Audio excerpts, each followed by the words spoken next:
Esports or competitive gaming have seen a lot of growth and support during the 21st century.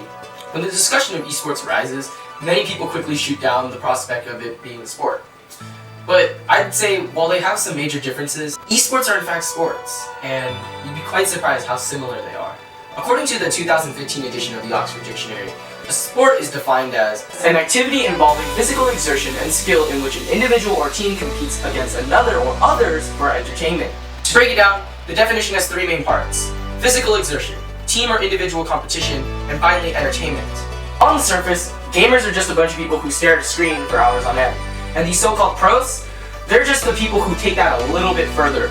The professionals in the esports business, like any other professional sports team, have a team full of people working together, striving for a collective goal through hard work and dedication. Take the training regimen of Counter-Strike team Fnatic.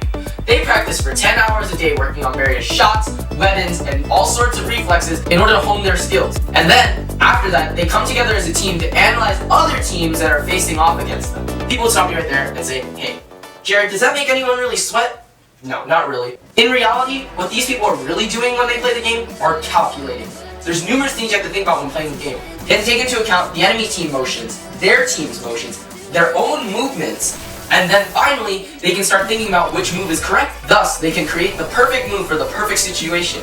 And hopefully, if they're fast enough, they can outplay their opponents. The esports industry also provides one key thing to the human spirit: competition. Look at the story of League of Legends player Marcus Dyrus Hill. Dyrus, his online name, suffered an injury during his high school basketball career.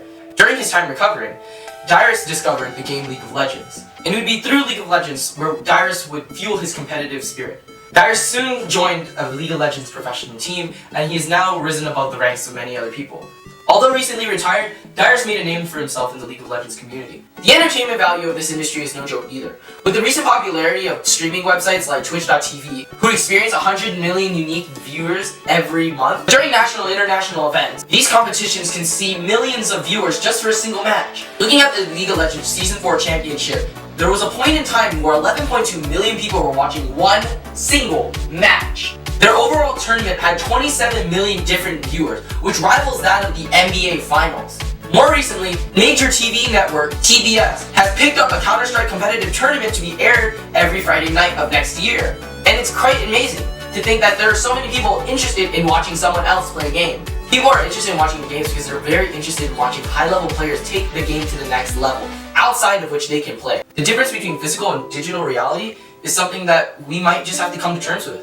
Every day we're getting closer to the digital world, with teens being glued to their phones, or all of our work now going from the written word to the digital word on something like Google Drive. It's not really shocking to see that esports are now rising in popularity. That conversion from the physical to, once again, the digital realm is something that is going on in our generation. So until we come to terms with that, esports will forever be lost as whatever it is. But currently, in my eyes, it's already made it as a sport. Sup guys, my name is Jared, and I'm gonna tell you why esports cannot be called sport! Hey! Quiet! I'm talking.